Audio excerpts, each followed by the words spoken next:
ለመናገር ቆሞ የተናገረላት ሰው አይቻላቅም። በትልቅ ቲክቶከር ደረጃ ማለት ነው። ማንም ሰው እኔ አላቅም እውነት ለመናገር እሷን ከሷ አጠገብ ሆኖ ላይክ ለመደገፍ የሞከረ ጓደኛ አይቻላቅም፣ ቲክቶከር አይቻላቅም። ራይት አላችሁ አንዳንድ ቲክቶከሮች፣ የሴት ቲክቶከሮች እሷ ጓደኛ ናችሁ አይደላችሁም? እኔ ከብዶኛል ማረጋገጥ። ይህ ሁሉ የሆነች ዝም ማለታችሁ ግን ደግሞ ከሷ ጋር እኮ ቪዲዮ ላይ እየደነሳችሁ ምናምን እየገባችሁ ነበረ። አሁን የት አላችሁ? where are you? የት አላችሁ? ዝምታን መረጣችሁ።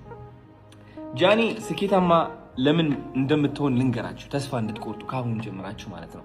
አያችሁ ጃኒ የሰራችሁ ስህተት ካለ እግዚአብሔር ስለፈለገው ነው ያ ስህተት የሰራችሁ።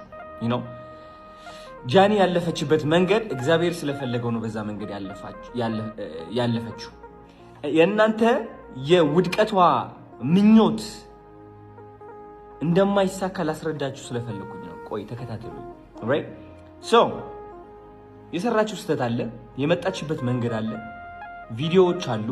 እናንተ እሷን እንድትተርቡ፣ እንድትስቁባት፣ እንድታወዳድቋት የሚያደርጓችሁ ፎቶዎችና ቪዲዮዎች አሉ።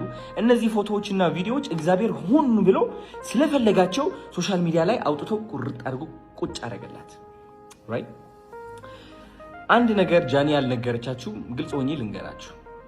ባይገርማችሁ ጃኒ የድሮ ህይወቷ እያመጣችሁ እሷን ስተርቧትና ስታንቋሿት ኦፍ ኮርስ ውስጧ ላይ ትገቡ ነበረ፣ ታናድዷትና ታጨናንቋት ነበር አንዳንዴ ግን ደግሞ አይኔ እያየ ያ ውስጧ ላይ ይሰማት የነበረው ድብርት፣ ጭንቀት፣ ማፈር እየቀነሰ መጣ። ኦልራይት ሶ አሁን ጃኒ ያለችበት ሁኔታ ላስረዳችሁ። እናንተ የወደቀች የተዳከመች በቃ ተስፋ የቆረጠች ነው የሚመስላችሁ። ኖ አይ ቲንክ እናንተ ያደረጋችሁት ነገር እግዚአብሔር እስካሁን ሆን ብሎ ያመጣት መንገድ አቋርጣችሁ ወደ አዲስ መንገድ ከታችኋታል ጃኒ።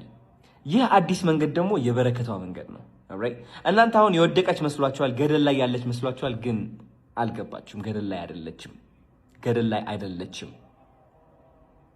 ከፍታ ላይ ነች ያለችው። ከእናንተ እኩል ስላልሆነች ግን ማየት አትችሉም። አይምሯችሁ ደግሞ ዝቅታ ብቻ ስለሚያይ ዝቅታ ላይ ያለች ገደል ላይ ያለች ነው የሚመስላችሁ። ሰማይ ላይ ነች። ተሳስታችኋል። ወደ ታች ሳይሆን ወደ ላይ ቀና ብላችኋት